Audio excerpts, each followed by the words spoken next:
Welcome, Dr. James Beckett, Sports Card Insights.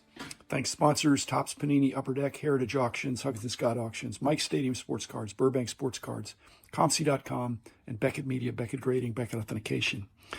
I had a conversation with Patrick Ryan, P. Ryan, about the circumstances of how he found himself in an awkward situation, thought to be shill bidding, which I think has different definitions to different people. And I thought, Patrick, let's start with your situation and then move toward some of the nuances of what shill bidding is and what it isn't, what's bad and what's worse, and what's frankly legal in many cases. I thought about calling this Saving Private Ryan or Saving Patrick Ryan, but Patrick doesn't need saving. He's a very sharp guy. He's admitted he made a mistake. He bid on his own item, but there's more to the story. Thanks, Patrick, for sharing your story, and I hope people will have a better understanding of what is shill bidding and what it isn't. What we really need to be worried about is bad actors. So here it is. What happened was I sold through this company called Acquire. It was the first time I ever had anything go to auction with them. And for these auctions that have extended bidding, I bid on so many things when the auction opens. And a lot of times I'm bidding on Heritage or Golden or Fanatics, and I get a notification saying, you're not eligible to bid on this because it's your item. In this case, I see that I bid on it and I go, oh my goodness, that was my card. And my bid went through. So I say to myself, I was like, worst case scenario, I can at least now track it this way, because Acquire didn't even email me that my auctions were live. So the next morning, I email them and say, hey guys, can you email me a list of all my listings? And they send me over the list, and I see that Michael Jordan card, and I pull it up, and it was already $10,000 more than I bid. Look, I should have raised my hand and said, hey guys, I made a mistake. What do we do here? They probably would have said, don't worry about it. Now, the big mistake I made is I promoted the card, posting a screenshot showing that I was outbid. Now, what's so funny is some of the naysayers, they're yelling at other naysayers, calling them stupid because they're like, he didn't shill bid, because if he was shill bidding, he wouldn't have been so blatant about it. I mistakenly bid on my own item, which is actually very different than shill bidding. And it was wrong, right? It's wrong. There's morals and ethics, but legalities, and we encourage everybody to abide by the rules of the auction or even the rules of the intermediary consignment broker, which I've been in situations where I was helping a friend that there were actually 5 stages and I was number 3 in the chain. And so I'm talking to Rick Probstein, who's going to put the cards from my friend's deceased uncle, and he's working through me. And so I call up Rick and I say, look, I'm doing this for a friend of a friend, my good friend, but his brother-in-law passed away. He's got some great cards, not all great cards, but I've given some of these to you. Can I bid on those? Because at X price, I'd be a buyer. There's some decent things in there. And he said, you're not the owner of the cards.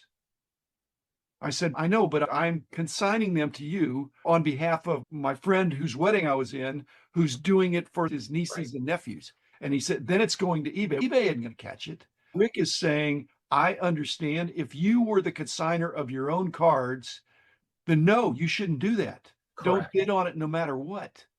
Now, the issue that comes up for me that I do want to get out there is that my interest in these items was only in the case of reserve not met. Reserves, I had promised my friend, hey, you're going to get this. I'm giving it to Probstein. He gets good prices. You're not going to get way above market. Some will go below, some will go above, but you're not going to get clobbered. Okay. On a couple of them, because the description, it's looking bad. So that's why I'm calling Rick and saying, he said, no, you can bid because number one, I'm not the owner. And number two, this is still way below market. I'm not bidding it up. I'm saying at that price, I'm a buyer.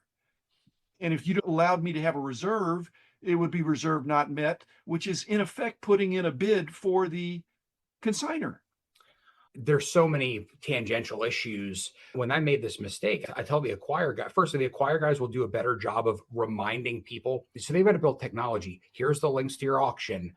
Reminder, do not bid on your own, just basic stuff.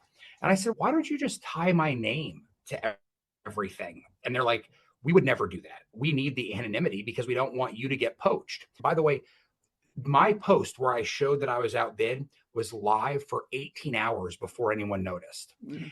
And I think they're like, there's no way someone would be that stupid, or my brand is very forthright. They in general don't love people promoting cards because they don't like the idea of the auction house knowing who has what. And they have that right to want to protect their customer list. So then obviously talking heads had a right to come after me because I did make a mistake. I did something wrong. What was also hard for me is I had no sense of guilt because I know my intentions. Shill bidding is actually defined by intent. Right. And they have to assume your intent or give you a negative association based on not acquire, but Right. based on the legacy or predecessor of acquire, that people ought to be innocent until proven guilty. Some good dialogue has come up. Like there are auction houses in Canada where you're allowed to bid on your own item. There's auction houses in Arizona where there's hidden reserves. These are things that a lot of people didn't know. And so a lot of people, wait a second, what he did, firstly, isn't apropos in many communities, in respect that what I did wasn't what it looked like. It's clearly not illegal. It may not even be unethical in the sense there's no attempt to manipulate. The problem is when they don't even pay. They'll bid Well, it up. If they win, they don't pay. And then right. they've established a comp in some kind of bizarre way. But they're in a situation where they're way above market. That's the manipulation. When you're, to me, defensive shilling as opposed to manipulative offensive shilling, defensive shilling in the sense of bidding on your own stuff. It's not shilling if you intend to pay. You say, I'm going to buy it for that. I'm not Right. bidding it up. I'm saying at that price, count me in. I'll buy it back. A number of people came to me say, my friends, we bid on one another's items just to protect them because we're not going to let some other idiot get a really good deal. And it's Protection is below this implicit reserve. right. That does not mess with comps. In fact, comps would be messed up if you didn't have that. Right. I've actually put in something for another friend with PWCC a long time ago, and they were incorrectly listed. And I did not call them. And my concern for reputation, I didn't bid. And so they went for less than 20 cents on the dollar. Okay. Wow. Because they were inappropriately listed. Okay. And I didn't Right. get a chance to change it until the last minute. And so I messed up for my friend. So my Right. reputational damage is to my friend. They said, hey, Right. you're going to get us good prices for this. You didn't. Okay. So I bit my lip, even though I would absolutely be a buyer at that. If there'd been a reserve, I wouldn't have had a problem. But they So there don't was, want reserves. I have less of a problem with the reserve if I know what the reserve is. But I will say I will stay away from reserve auctions because it's what are we really doing here? What do you think about the world of reserves? Is there a solution? The workaround is that if an auction house says we don't do reserves under any circumstance, number one, the bigger ones, I don't think that's true because you get a nice enough item, they're going to want it. Okay. So then the question is not, is there a reserve? And I don't even have a problem if it's hidden. I have a problem if it's unrealistic. And the auction houses are taking care of that by saying, hey, Patrick, we love your item. We think we can get big bucks for it, but we cannot accept a reserve that high. It'll be damage to our reputation. Somebody will bid it up. They think they're going to win. Up, reserve not met. And I will say, I do think the auction houses generally do a good job of they don't want unrealistic reserves. Golden had one of the Wagners recently, and I was going after it pretty hard. And then a day before it ended, the $5 million reserve came out. And I was like, that seems like a nutty high reserve. But with a card like that, I understand Golden wanting to do that to get the business. It's fresh. What also is fresh is the Baltimore News Ruth. Now, there may have been a $4 million reserve, but to take a $3 million haircut on a card, again, if this had been me or you helping a friend, consigning it and saying, hey, you're going to put it in the open auction. Hey, what about a reserve? Don't worry about a reserve. It's going to go up there. And then it goes like that. Oof. Reserves are back in the discussion now. Yeah, they have to be. Otherwise, it can't be a lawsuit because there's Right. no malfeasance or anything by the auction house to get $3 million less. But there's been an implicit guarantee that no Wagner has ever sold for less than the one before in the same shape. And this is not that Wagner, but it's the Babe Ruth that's even rarer than a Wagner. Right. There's just so many complications with the whole ecosystem. And I do think people have learned a lot. And one of the content creators, Jeremy Lee, who does Sports Cards Live, he's in the process of documenting like all the T's and C's of every auction house. Yeah. And I can't wait for that to come out because I think a lot of collectors will be like, yeah, this is either more confusing or a little bit shadier than they maybe realized. Let's use a different word. Let's say it's more nuanced. More nuanced. Frankly, the whole thing of shill is a pejorative word from the get-go. Okay. But all activity of bidding on your own items or having reserves or not reserves, and the auctioneer putting a bid or some invisible thing that's not known, they're negative to somebody that wants to get a card for a lower price. They all have the effect of increasing the bids. People would be complaining if auctions were getting successively lower winning bids over time. We're in a bull market. We are in a bull market. I sell a lot of random stuff. So that signed Jordan's not random. You're going to know what the value is within 10% range. But like via Rick Probst on eBay, I'll sell stuff like random signed cards or random signed tickets. A lot of times they go pretty low. And I've always been okay with that, where it's like a less known value. Let's just say it's like a signed Sammy Sosa ticket where the ticket's worth $50, a Sosa signature is $100, the grading's $20. So like the raw cost of the item's $170 and it goes for $90. Now, I don't actually have a problem with that. Someone got a really good deal and that might help their budget as a collector, or they've never owned a Sammy Sosa autograph, or they've never owned a signed ticket and it broadens their collecting horizons. So I've taken hits, and like the number of times I get DMs from people being like, I can't believe I won this for this price. And I'm like, I'm happy. I'm glad you like it. So on the low end where there's not really great comps, sometimes stuff falling through the cracks is a win-win. But what you're talking about is known items where there's a lot of documented transactions. It can be very disruptive if there's not some sort of floor. Okay, you and I are talking, and we know each other and we have some circumstantial background as well. But when you're talking about a $170 thing going for $90, you're being casual about it, but Right. or a $20,000 bid on something, your perspective is not the perspective of every man. My Well, right. perspective is not the perspective of every man. And they freak out if you're making a bid on something that's equal to buying a car. Or your Sammy Sosa thing, Right. you wouldn't think about putting a reserve on that. And nobody would do Yeah. that. But that's a big purchase for majority of people that say they're in the hobby. What I also learned is when a heritage auction opens up on the first day, because I want to make sure I'm eligible for extending, I might have $8 million worth of bids. And I can tell you, I would gladly win every item at that price. And then by the end of the auction, those values are at like 24 million.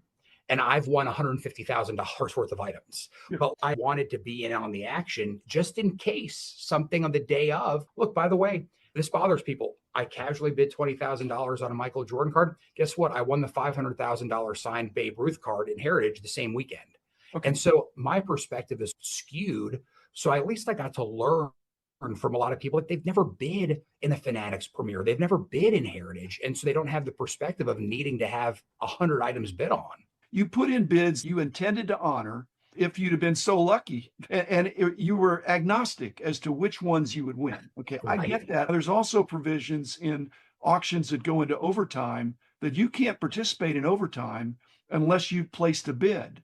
That's why I do The it. bidding strategy is to make a low bid as early as possible that you're in. And I've done that with Huggins and Scott for sure, because I'm just going to get a placeholder in there.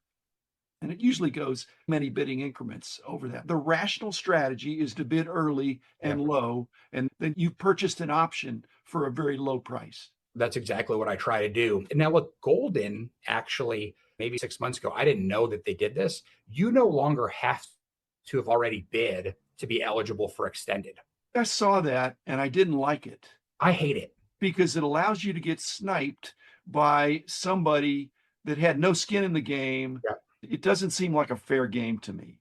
On the other hand, if they're disclosing that's the way it is, I don't bid early anymore in them. Yeah. They took out that incentive to bid early. it's not just a bid early. It's in order to participate, you have to have a bid in. If Yeah. you bid early, I've been the 11th bidder early on some of the Huggins and Scott stuff. And I thought, I really would like to win this. I want to be there at the end. But wait a minute, there are 10 other guys that want to also do that. I'm thinking that's probably going to test my patience. Yeah, I will buy anything for some price, literally, right? If it's a good enough deal, I'll buy anything. And I'm not just talking like cards, I'm talking art, watches. If someone's liquidating something and I've got the cash and I understand what that market is, I'm a customer for a lot of things. As the bidding progresses, what's nice is, okay, I get my bids in early. And then as I start getting outbid, that's when I start making decisions. Am I coming back in? With the Heritage auction on Friday night, where I won the Babe Ruth, it was funny. I was like, if I win the Ruth, I can't also go after the Jordan debut ticket tomorrow night. I mean, I can, but you start thinking the pain you're going to face on Monday when you get that email. So I do think early bidding is important because it's just a process of elimination. I would have taken it at $5,000, but now it's at 10. I'm out. I'm still interested. Let me up my max bid. And how you follow everything and how you track everything. Look, I actually don't love the process of using a consigner because I couldn't track this stuff within the Fanatics page. I also like to know what I'm selling stuff for because that's also like mental capital for me to then spend on the. So just some mistakes were made. What do they call it? Invisible comps. Any comps without context are a problem. Okay. Invisible comps. I heard people talking about that and complaining about that. But back in the day, that's all we had. That's all Beckett Baseball Card Monthly had were invisible comps. They were no longer invisible when we went out and uncovered every rock that we could to figure out what, and we took into context, is this a knowledgeable, willing buyer and seller? Do they know what they're doing? And then one of the other things I did, just as a sports card insight, is I would take auction catalogs and I would look at the prices realized, especially with respect to doing the annual price guides for more obscure stuff. I'd take the big auction catalogs, I'd look at the prices realized, and I would see, here's a nice item. I think in the price guide, it probably would be $1,000, let's say. If it's sold for $2,000, I might say, I have that card. I thought it's worth $1,000. If I can get $2,000 for it, I'll sell it. On the other hand, if that same item went for $500, I'd say, I'm a buyer at $500. I have one of those. I believe in the card. It's Roberto Clemente or whatever. I'm going to be a buyer the next time. It's too late. That's already done. Now, if it went for $1,000, I put on my price guide hat and I feel affirmed. You know what? Last year it was $1,000, or this year it's going to be $1,000. We're right on. The problem is now it's just bouncing around so much. Basically, if it does sell for $2,000, even though that was not idiots, but two people that just really wanted it really bad, as Chris Hoge says, comps ought to be based on the second high bidder. We actually did that back in the day, many times doing kind of a trimmed mean, where we'd eliminate the highest, eliminate the lowest, and really try to get an idea of this is what the card's really selling for. Great point.